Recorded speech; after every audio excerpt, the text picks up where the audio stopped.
Let's break down 6 players to stash before week 7 of the fantasy season. These are players that should be out there on the waiver wire that are very lowly rostered that you guys can go ahead and add to your bench for maximum upside as we approach the rest of the fantasy season. All right, let's start with running back Tyjae Spears of the Tennessee Titans, coming in around 39% rostered.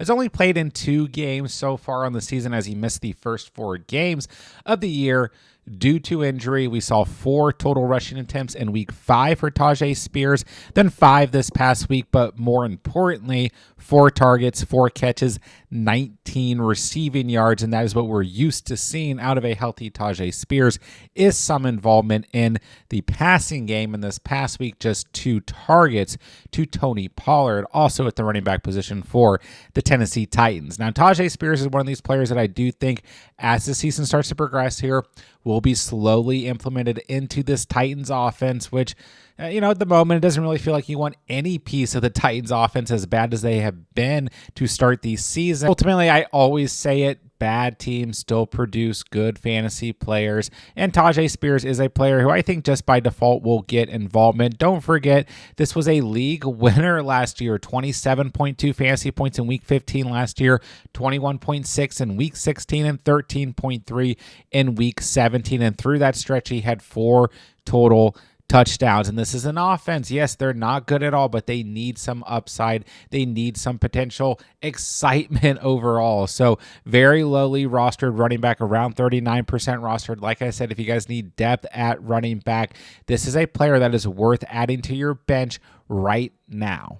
All right, I want to talk about Trey Tucker of the Raiders very quickly here. He is a bit higher rostered at 59% rostered, but the main reason I want to talk about Trey Tucker, who's had 11.1 or more fantasy points in the last 2 weeks, coming off of a 12-point fantasy day in week 6 with 5 targets, 5 catches, 70 receiving yards, is because we're starting to hear very serious trade speculation about the wide receiver 1 for the Raiders in Jacoby Myers. And don't forget, going into week 1, we're already hearing, potential holdout situation from Jacoby Myers, trade request from Jacoby Myers, and nothing really stemmed from it, right? And ultimately, Jacoby Myers has played through the first 6 games of the season, and then all of a sudden he starts to pop up on the injury report as we start to get closer and closer to the trade deadline and the time of the year where trade rumors start to surface. So if we do see a trade from the Raiders and they trade away Jacoby Myers, well,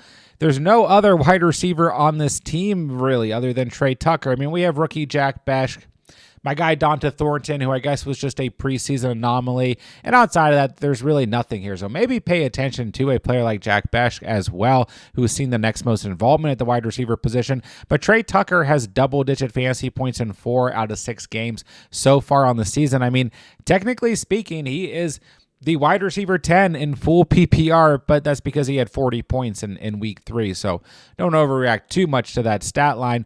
Nonetheless, he's a player who will get a lot of involvement, who has good chemistry with starting quarterback for now of the Raiders, Geno Smith. Maybe that changes to Kenny Pickett.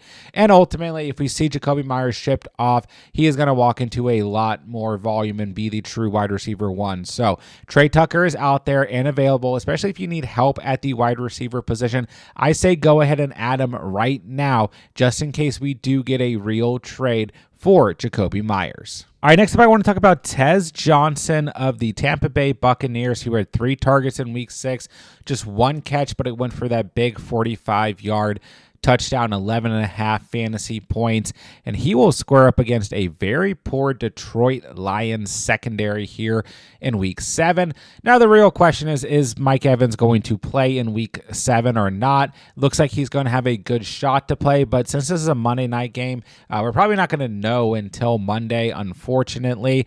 And outside of Mike Evans, we know Emeka Egbuka is going to miss this week, as well as Chris Godwin. But we also know we have Cameron Johnson at the wide receiver position hanging around, as well as Sterling Shepard hanging around too. So there is kind of a pool of potential Tampa Bay Buccaneers wide receivers to pull from here.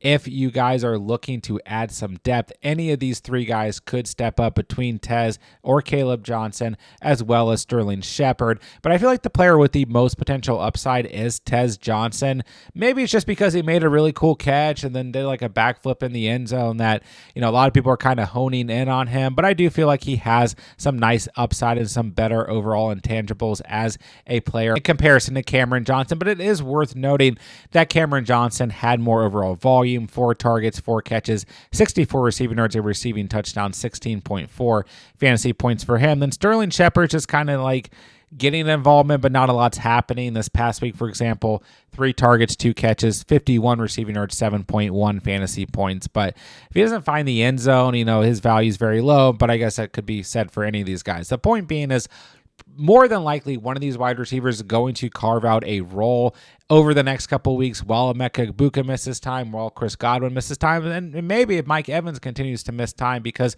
what we know about this offense at the end of the day is that Baker Mayfield is going to come out here and sling the football, throw the football all over the place, regardless of who is healthy or not healthy. So there is a real possibility that one of these wide receivers can pick up a good amount of volume. But once again, it could really be any one of these 3 guys. I'm kind of honing in on Tez Johnson because I feel like he has the most upside and potential for big play capability, but you could really pick whoever you want out of these Tampa Bay Buccaneers wide receivers, especially if Mike Evans misses this week. But I think even if Mike Evans does play in week 7, there is still good potential over the next couple of weeks for any of the Buccaneers wide receivers.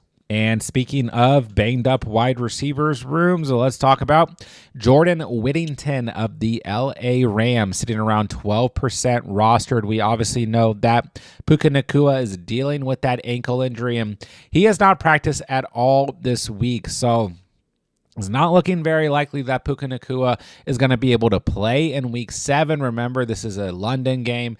They're traveling, going to be overseas, may have an extra day of travel, all that stuff, got to get adjusted.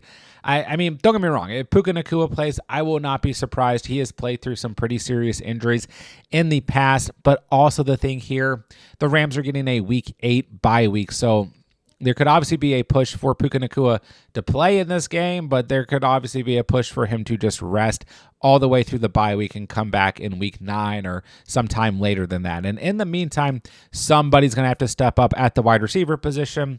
Presumably, Davante Adams is going to get plenty of volume, but who would be the next guy up behind Davante Adams in what is a very pass-heavy oriented team? Well, Tutu Atwell will probably get some sort of involvement, don't get me wrong, but Jordan Whittington has had 3 or more targets in 3 of the last 4 games, so I think that he could easily get lots of involvement. This is one of those guys, a lot of preseason hype last year, a player who does bring some really good skill sets overall to the table and feels like kind of comfortable in this offense as well. So, while I do think it could be Tutu Atwell who kind of benefits here, I do think that Jordan Whittington is obviously a player who I think a lot of people believe in as well and has kind of seen a little bit more consistent volume throughout the year. I know Tutu Atwell had that big touchdown in week 4, but outside of that, he has just 4 total receptions on the year, where Whittington has had at least 1 reception in every game since week 2. So once again, we know the Sean McVay system. They want to throw the football a lot. They've been throwing the football a ton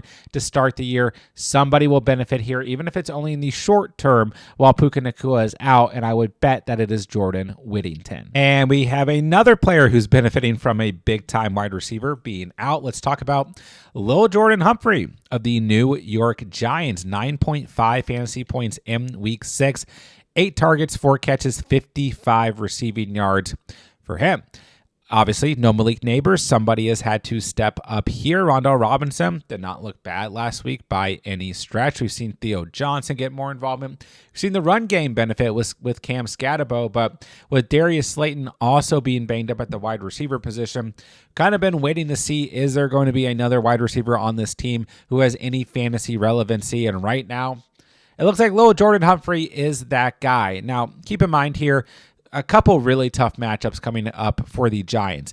This week, they're on the road against the Broncos. The following week, they're on the road against the Eagles. I know they just played very well against the Eagles, but second matchup in Philly, We'll see what happens. Then they get San Francisco at home, at Chicago, Green Bay at home, at Detroit, at New England before the bye week.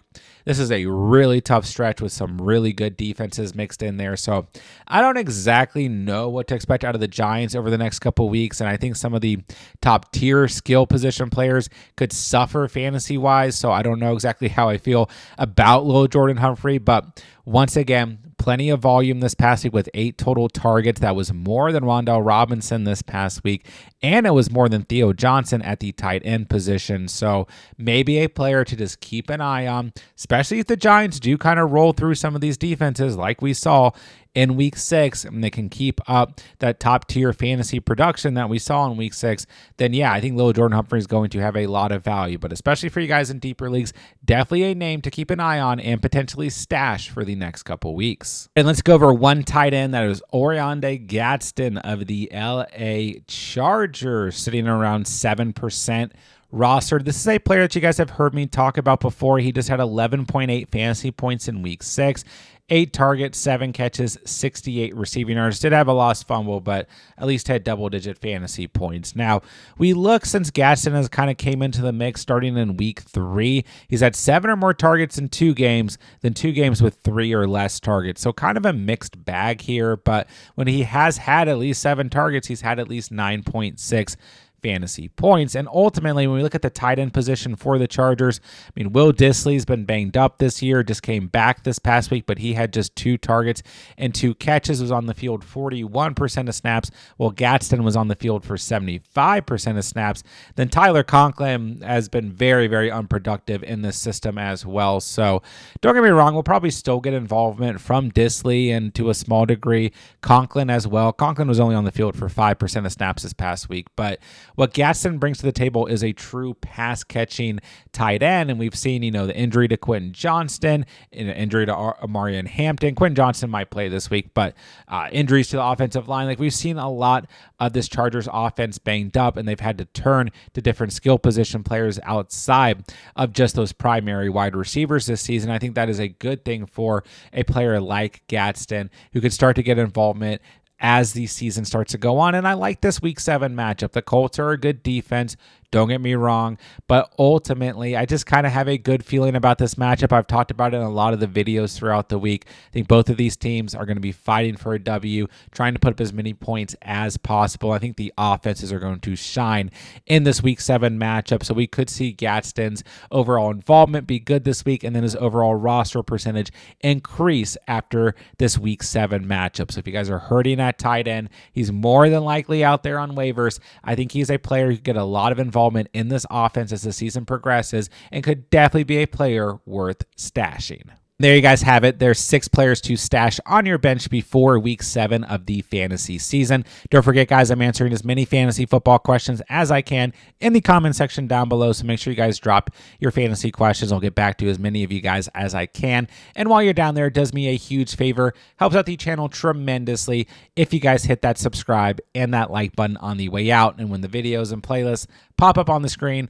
make sure you guys go check out all of our week 7 fantasy content. We have everything that you guys could possibly need to dominate this week and every coming week of the fantasy season. With that, I'll say thank you guys so much for watching and or listening, and remember, you saw it here on The Catch.